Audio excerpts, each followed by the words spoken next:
Hi, I'm Carson Spratt, and I'm going to read to you from Book 5 of the Odyssey today.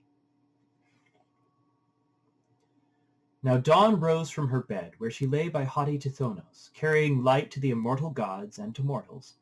And the gods came and took their places in session, and among them Zeus, who thunders on high, and it is his power that is greatest. And Athena spoke to them of the many cares of Odysseus, remembering. Though he was in the nymph's house, she still thought of him.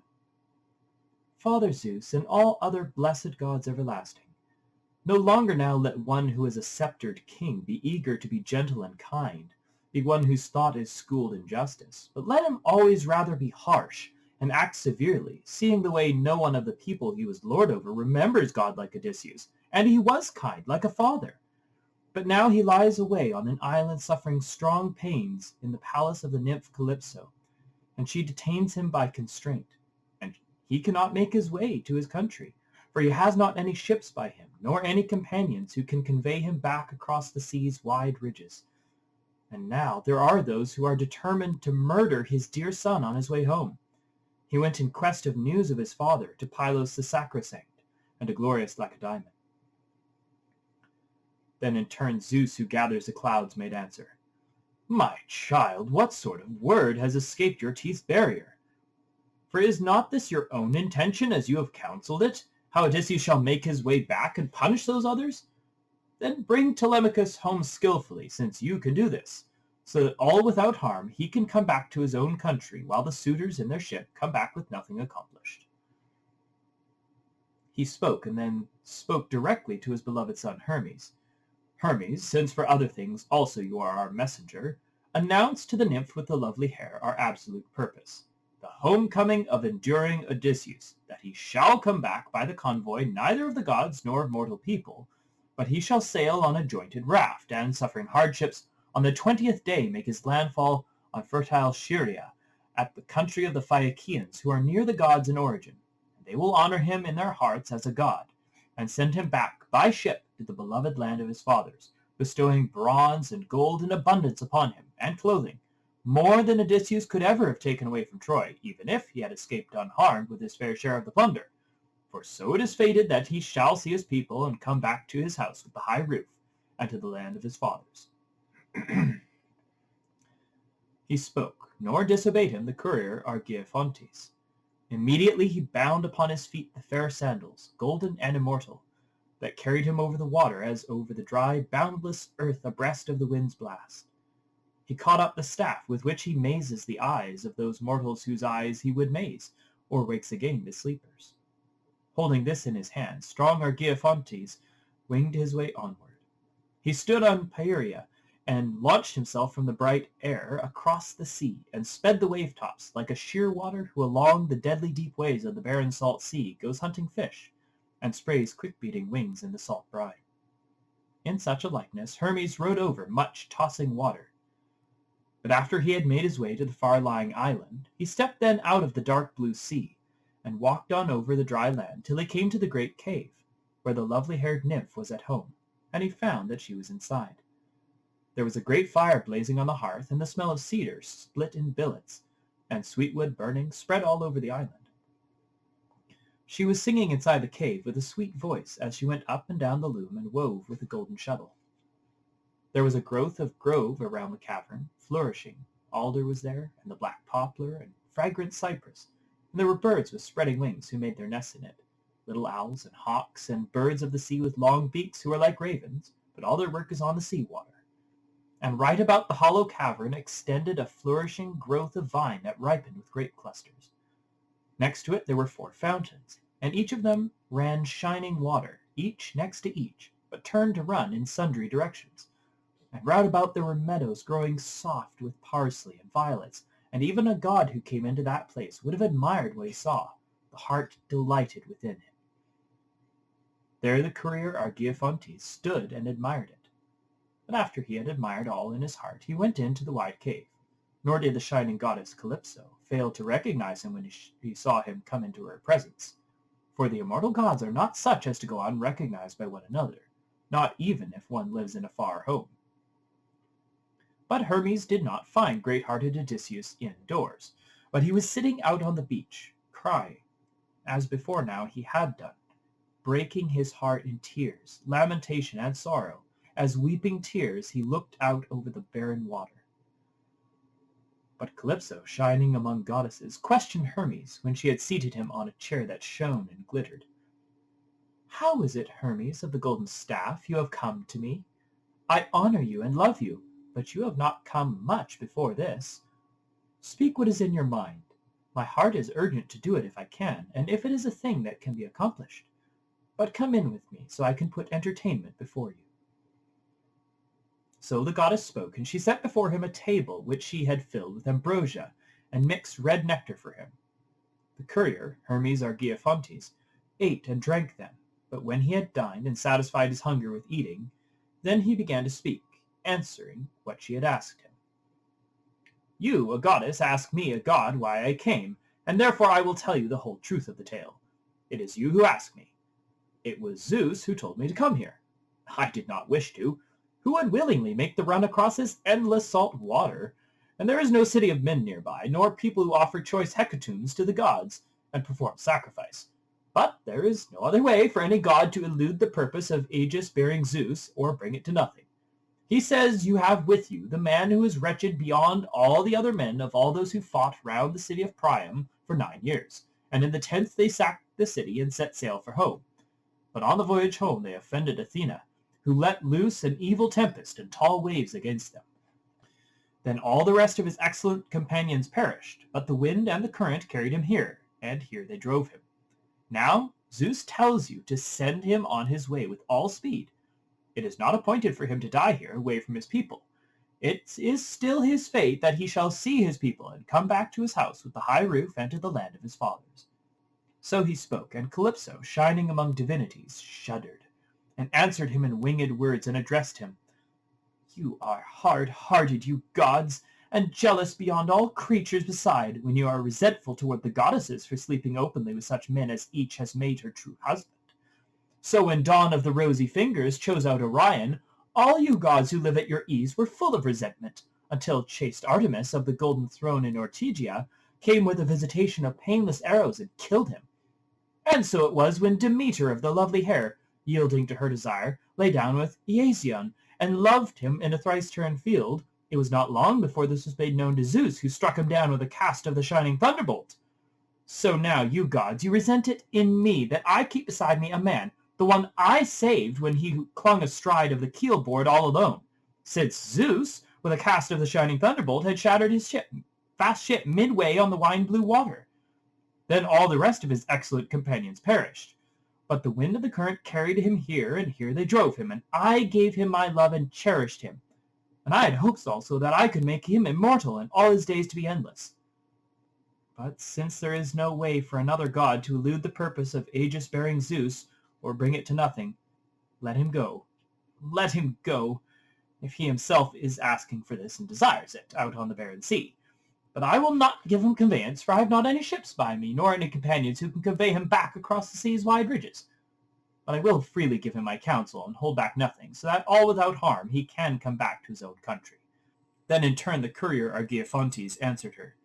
"Then send him accordingly on his way, and beware of the anger of Zeus, lest he hold a grudge hereafter and rage against you." So spoke powerful Argiophontes, and there he left her, while she, the queenly nymph, when she had been given the message from Zeus, set out searching after great-hearted Odysseus, and found him sitting on the seashore. And his eyes were never wiped dry of tears, and the sweet lifetime was draining out of him, as he wept for a way home, since the nymph was no longer pleasing to him. By nights he would lie beside her of necessity, in the hollow caverns, against his will, by one who was willing. But all the days he would sit upon the rocks, at the seaside, breaking his heart in tears and lamentation and sorrow, as, weeping tears, he looked out over the barren water. She, bright among divinities, stood near and spoke to him. "Poor man, no longer mourn here beside me, nor let your lifetime fade away, since now I will send you on with a good will.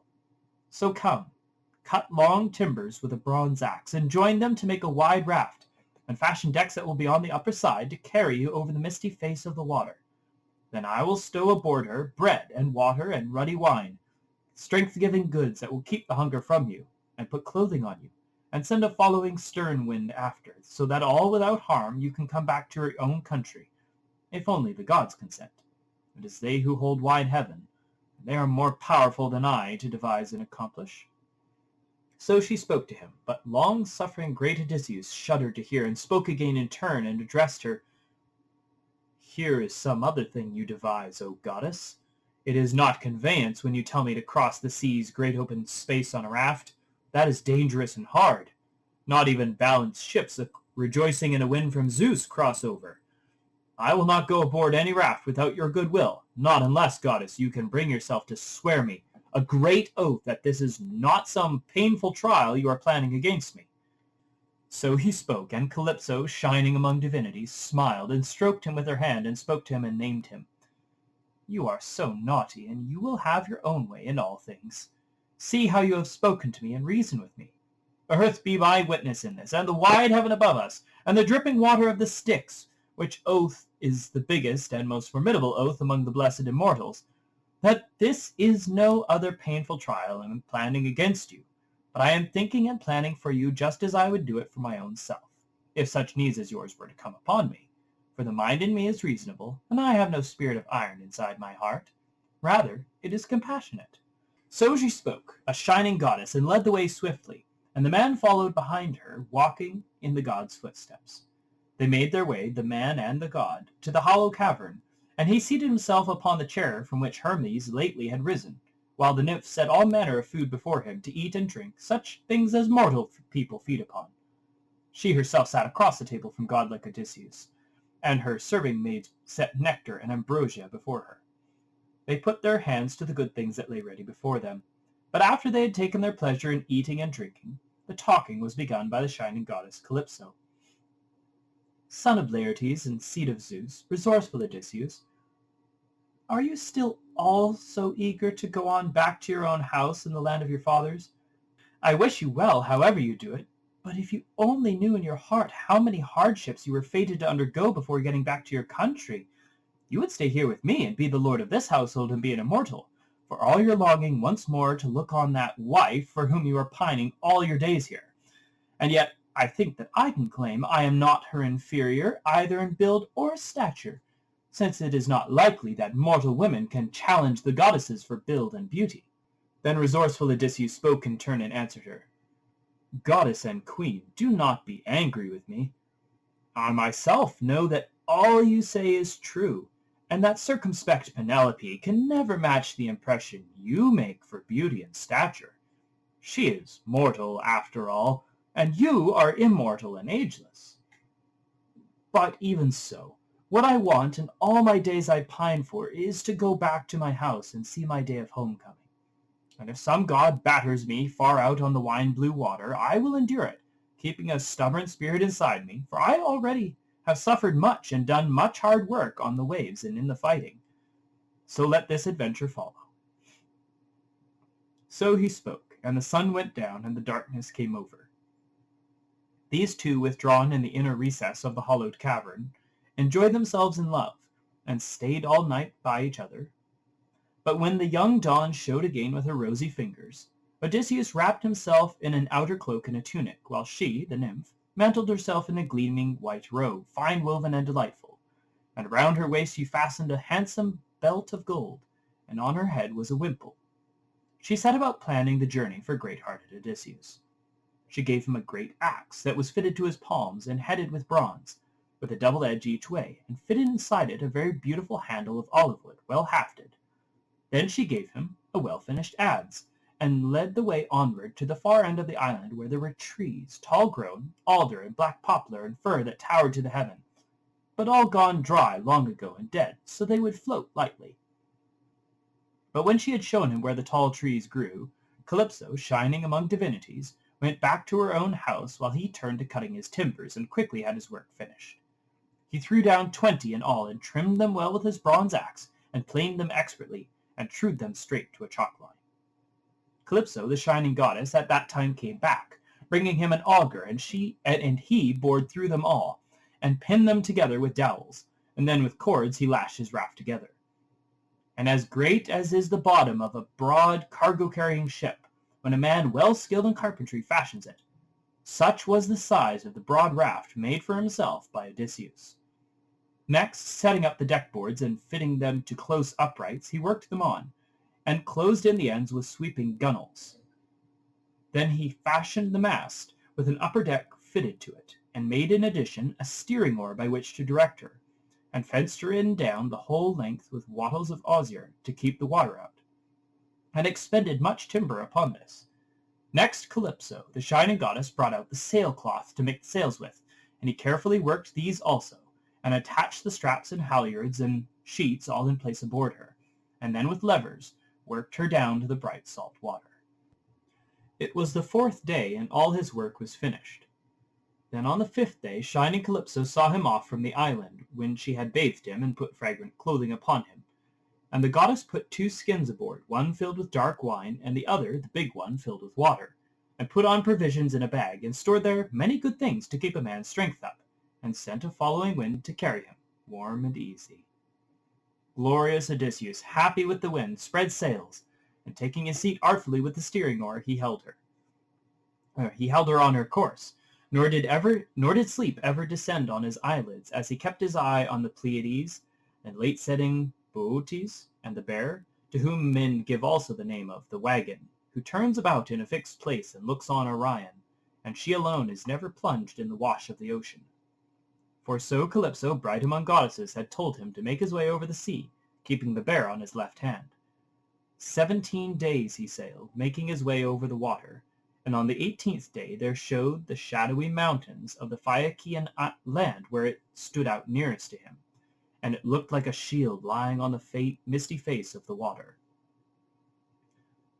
Coming back from the Ethiopians, the strong earth-shaker saw him from far on the mountains of the Solimoi. He was visible sailing over the sea. Poseidon was the more angered with him, and shook his head and spoke to his own spirit.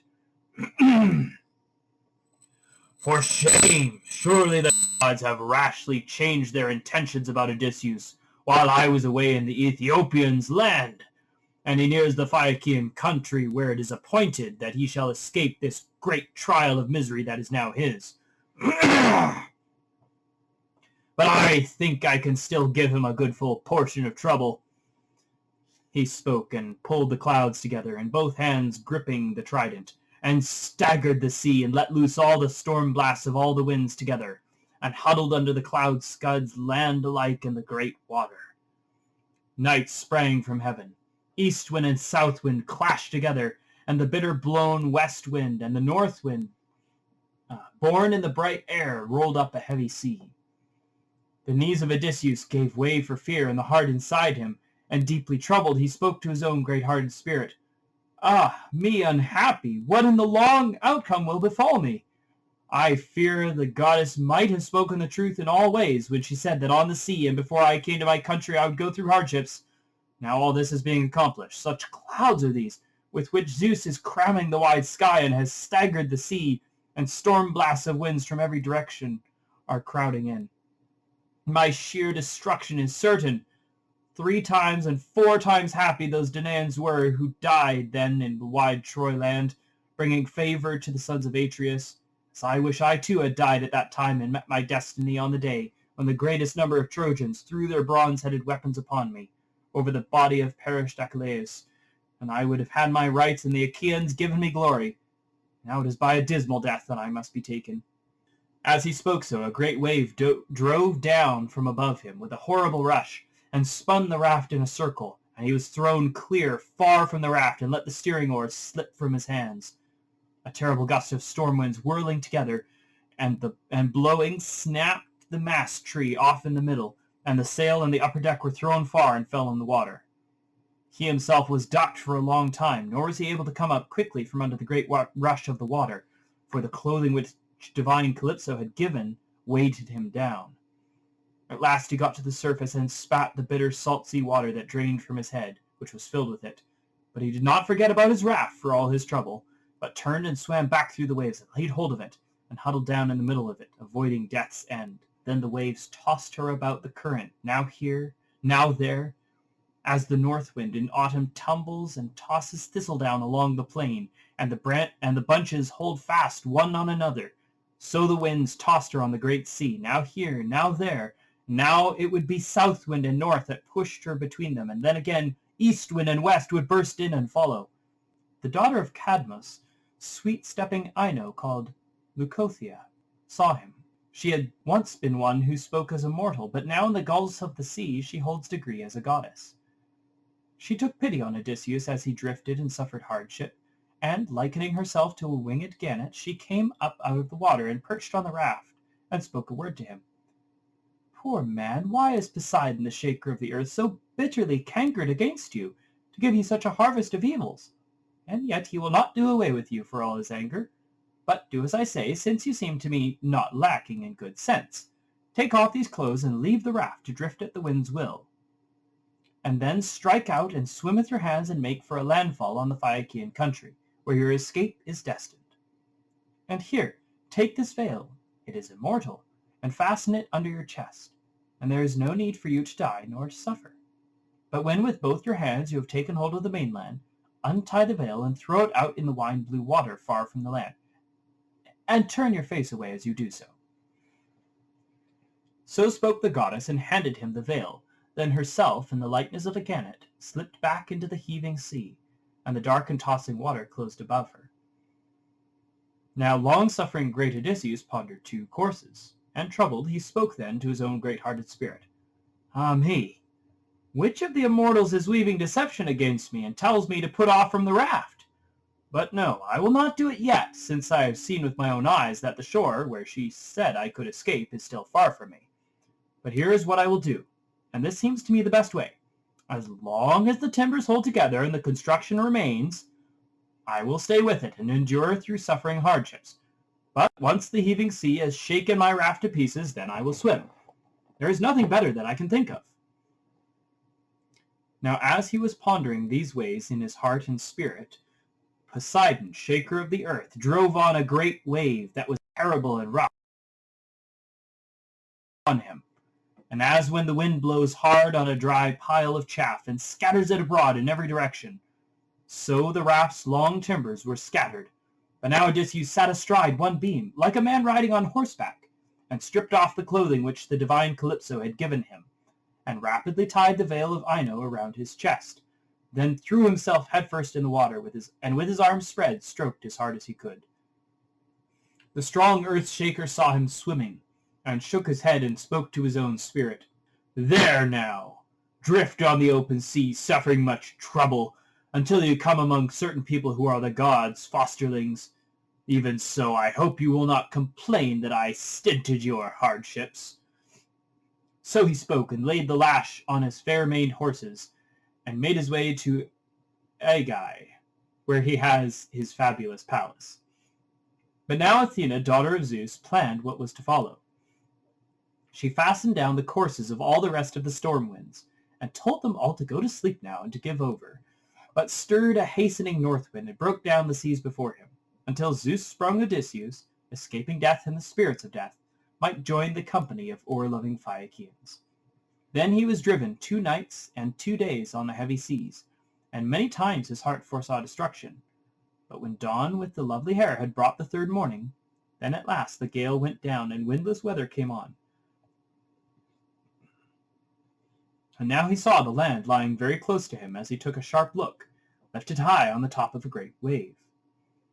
And as welcome as the show of life again in a father is to his children, when he is lain sick, suffering strong pains, and wasting long away, and the hateful death spirit has brushed him. But then, and it is welcome, the gods set him free of his sickness. So welcome appeared land and forest now to Odysseus, and he swam, pressing on, so as to set foot on the mainland. But when he was as far away as a voice can carry, he heard the thumping of the sea on the jagged rock teeth, for a big surf, terribly sucked up from the main, was crashing on the dry land. All was mantled in salt spray, and there were no harbors to hold ships, no roadsteads for them to ride in, but promontories outthrust in ragged rock teeth and boulders. The knees of Odysseus gave way for fear, and the heart inside him, and deeply troubled, he spoke to his own great-hearted spirit. Ah me! Now that Zeus has granted a sight of unhoped-for land, and now I have made the crossing of this great distance, I see no way for me to get out of the grey sea water, for on the outer side are sharp rocks, and the surf about them breaks and roars, and the sheer of the cliff runs up above them, and the sea is deep close inshore, so that there is no place to stand bracing on both my feet, and so avoid trouble. I fear that as I climb out, a great wave will catch me and throw me against the stony cliff. That will be a pitiful landing. Yet if I try to swim on along in hope of finding beaches that slant against the waves, or harbors for shelter from the sea, I fear that once again the whirlwind will snatch me and carry me out on the sea where the fish swarm, groaning heavily, or else the divinity from the deep will let loose against me a sea monster, of whom Amphitrite keeps so many. For I know how bitterly the renowned Earthshaker hates me. Now as he was pondering this in his heart and spirit, meanwhile a great wave carried him against the rough rock face, and there his skin would have been taken off, his bones crushed together, had not the grey-eyed goddess Athena sent him an inkling, and he frantically caught hold with both hands on the rock face and clung to it, groaning until the great wave went over. This one he so escaped, but the backwash of the same wave caught him where he clung and threw him far out in the open water. And as when an octopus is dragged away from its shelter, the thickly clustered pebbles stick in the cups of the tentacles, so in contact with the rock, the skin from his bold hands was torn away. Now the great sea covered him over, and Odysseus would have perished, wretched, beyond his destiny, had not the grey-eyed goddess Athena given him forethought.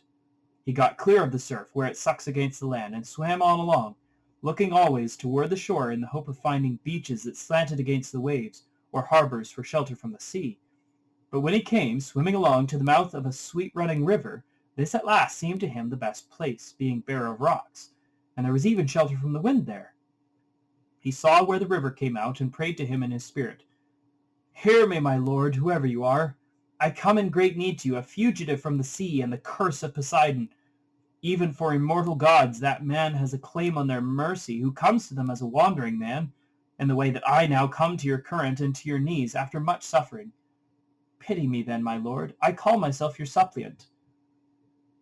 He spoke, and the river stayed his current, stopped the waves breaking, and made all quiet in front of him, and let him get safely into the outlet of the river. Now he flexed both knees and his ponderous hands. His very heart was sick with salt water, and all his flesh was swollen, and the sea water crusted stiffly in his mouth and nostrils, and with a terrible weariness fallen upon him, he lay, unable to breathe or speak in his weakness.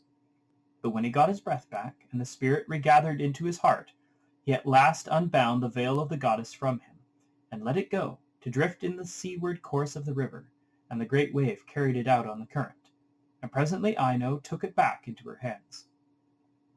Odysseus staggered from the river, and lay down again in the rushes, and kissed the grain-giving soil. Then, deeply troubled, he spoke to his own great-hearted spirit. What will happen now, and what in the long outcome will befall me?